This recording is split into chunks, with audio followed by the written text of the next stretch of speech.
2021년 1월 주호영 당시 국민의힘 원내대표에게 성추행을 당했다고 주장한 이들이 1심에서 주호영 의원에게 500만 원을 배상하라는 판결을 받았습니다.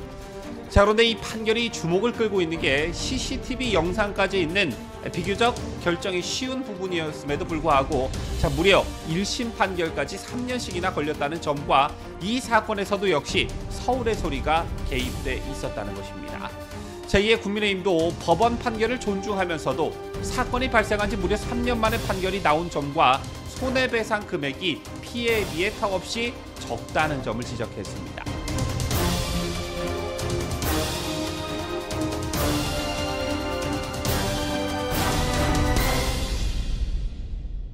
시청자 여러분 안녕하십니까? 뉴스데일리 베스트 민앵커입니다.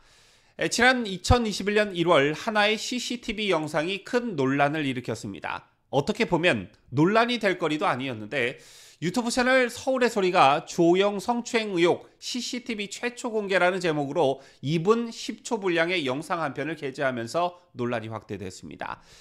지금 보시는 영상이 바로 그것인데요. 영상에는 주호영 당시 원내대표에게 질문을 하기 위해 엘리베이터에 탑승하는 여기자의 모습이 담겨 있었습니다. 주 원내대표는 자신에게 다가온 여기자를 밀쳤고 이후 당직자로 보이는 남성이 여기자를 엘리베이터 밖으로 밀어냈습니다.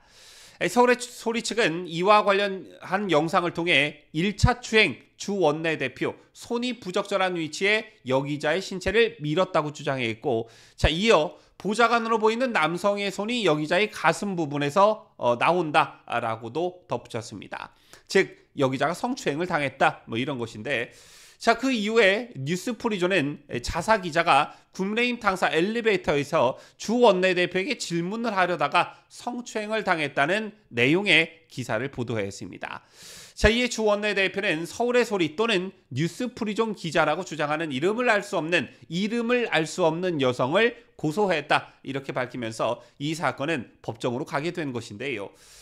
그때 주호영 의원 측이 엄청나게 억울해했다는 게 드러난 부분이 당신의 메시지를 보면 친여 매체 관계자들이 취재를 빙자해 국민의힘을 상대로 불법 폭력 행위를 반복해왔다라면서 뿌리를 뽑겠다는 각오로 끝까지 강력히 대처할 방침이라면서 고소의 이유를 설명했습니다.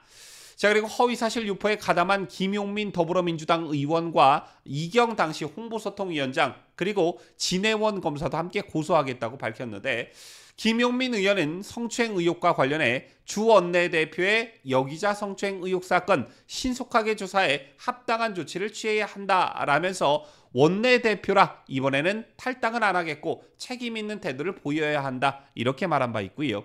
진해원 검사는 음란과 폭력 엘리베이터라는 제목과 함께 당시 상황이 담긴 영상 캡처본을 SNS에 올린 바 있습니다.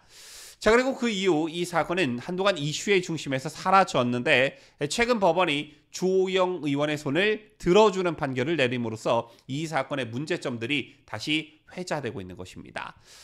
서울중앙지법 부장판사 김현순 판사는 주호영 부의장이 인터넷 매체 뉴스프리존 발행인 안모 씨와 그리고 소속 기자 김모 씨 그리고 서울의 소리 백은종 대표를 상대로 낸 3천만 원대 손해배상 소송에서 안 씨와 김 씨는 각각 500만 원씩 서울의 소리 백은종 대표는 300만 원을 배상하라고 판결했습니다.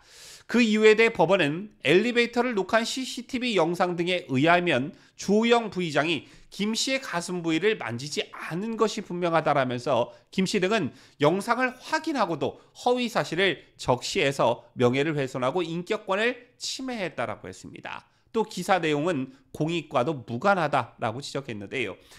또한 법원은 영상 확인 이후에도 주 원내대표가 자신의 가슴에 손을 대지 않았음을 알면서도 서울의 소리와 뉴스프리존에서 자신의 진술을 인용하는 등의 방법으로 기사를 작성하고 있음에도 이를 그대로 방치하였고 지속적으로 허위 주장을 하는 입장문을 발표하기도 하였다라고 지적했습니다.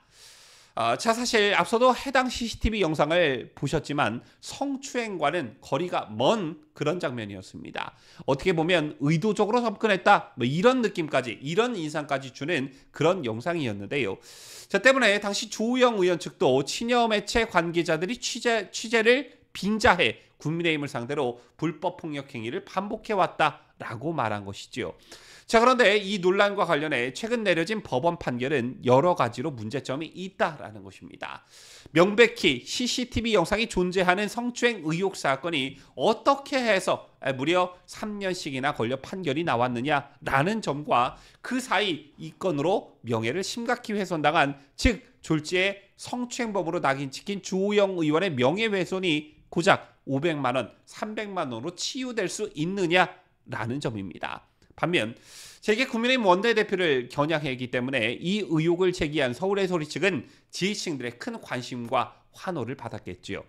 국민의힘도 이 사실을 지적했는데요. 자, 오늘 국민의힘 미디어 특별위원회는 법원의 현명한 판단에 감사드린다라면서도 사건이 발생한 지 무려 3년 만에 판결이 나온 점과 손해배상 금액이 피해에 비해 턱없이 적다는 점은 아쉽다라고 했습니다. 그러면서 국회의원이 아닌 일반인 가짜뉴스 피해자를 위해서도 적절한 손해배상 기준이 적용돼야 할 것으로 보인다라고 했는데요. 여러분들께서도 인지하고 계시겠지만 가짜뉴스와 괴담을 퍼뜨리고 재미를 보는 쪽은 항상 민주당 쪽과 좌파 계열이고 그 피해를 입는 쪽은 국민의힘과 보수우파 쪽입니다.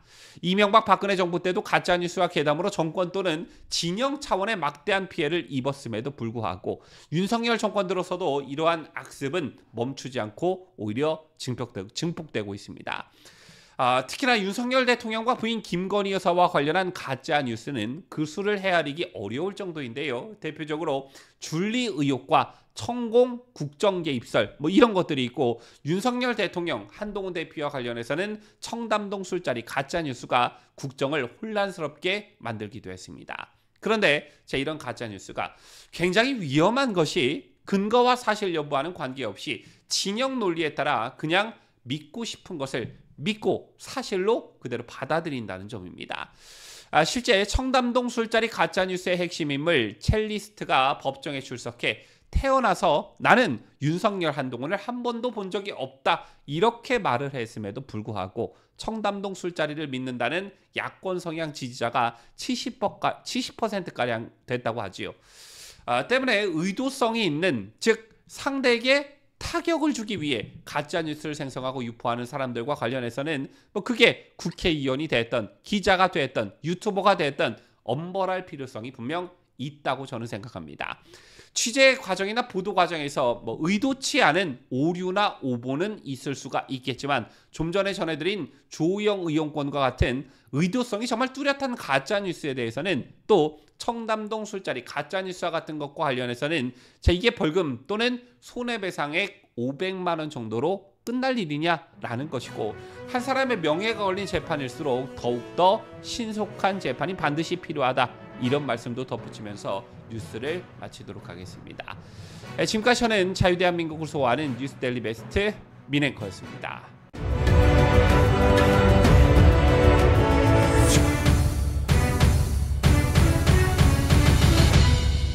함께해요. 뉴스데일리 베스트.